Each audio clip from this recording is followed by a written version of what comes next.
Assalamualaikum warahmatullahi wabarakatuh. Izin memperkenalkan diri, nama saya Muhammad Julfariri dengan NIM 444322128 dari kelas 3A. Tujuan saya membuat video presentasi ini untuk memenuhi tugas biokimia perairan tentang pembuih atau foaming agent. Oke, langsung saja kita mulai ke pengertian. Yang pertama itu pengertian. Pembuih atau fumat adalah salah satu metode pengeringan yang memiliki keunggulan dan mempercepat proses penguapan air dan dilakukan pada suhu rendah sehingga tidak merusak jaringan sel. Dengan demikian nilai gizi dapat dipertahankan.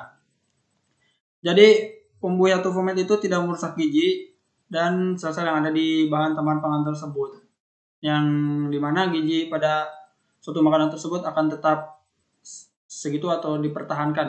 Nah, pada metode ini dilakukan pada bahan berbentuk cair dan sensitif terhadap panas melalui teknik pembusaan dengan menambahkan zat pembuih untuk memudahkan struktur bahan menjadi lebih berongga dan terbuka. Sehingga suhu yang digunakan relatif lebih rendah dan waktu pengeringan lebih singkat. Itu menurut Hardy dan Gideani 2017. Nah, untuk metodologi pada kali ini pada jurnal yang saya baca itu pencampuran bahan pembusa dan pengisi dilakukan dengan memodifikasi, yaitu ekstrak daun kesum sebanyak 200 ml dicampur dengan bahan pembusa Twin 80 sebanyak 0,5% dan 1%. Yang selanjutnya yaitu dihomogenesikan menggunakan mixer hingga berbentuk busa. Adanya busa tersebut. Nah, jadi bahan pengisi maltodextrin 5%, 10% dan 15% kemudian ditambahkan dan diaduk menggunakan mixer selama 5 menit. Nah, setelah itu larutan daun kesum dituang pada loyang stainless dengan ketebalan 2 mm. Nah, yang selanjutnya itulah yang dimasukkan ke dalam pengeringan kabinet pada suhu kurang lebih 35 derajat Celcius selama 36 jam. Nah, bubuk daun kesum kemudian digiling dengan blender dan diayak dengan ayakan 40 mesh. Nah, setelah itu bubuk daun kesum yang diperoleh dikemas dalam kemasan plastik vakum. Nah, untuk hasil pembahasan pada jurnal saya baca itu ini bisa dilihat dari tabel ANOVA sendiri seperti ini. Dan yang dimana hasil yaitu bubuk daun kesum memiliki rata-rata kadar air sebesar 2,79%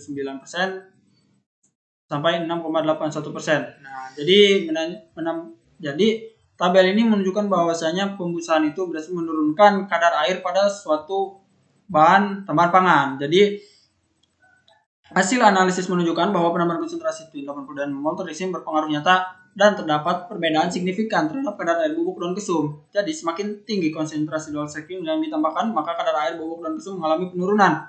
Nah, hal ini dipengaruhi oleh maltodextrin yang bersifat hygrofocus, yaitu dapat menyerap air dan bahan. Namun, ketika dilakukan pemanasan, maka air yang diserap oleh maltodextrin tersebut akan terlepas. Jadi tidak akan merusak pada suatu bahan tersebut.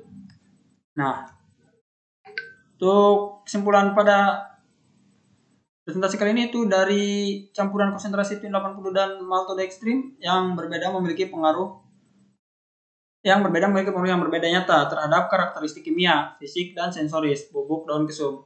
Jadi semakin tinggi penambahan konsentrasi Twin dan maltodextrin pada pengeringan fomat menyebabkan penurunan kadar air. Nah, jadi pada proses pengeringan fomat itu berhasil menurunkan kadar air pada suatu bahan tambahan pangan. Nah, oke, untuk daftar pustaka yang saya pakai yaitu ini dari Mesari Ehart, itu bisa baca aja nih. Nah, oke. Mungkin itu saja yang dapat saya sampaikan. Kurang lebihnya mohon maaf. Assalamualaikum warahmatullahi wabarakatuh.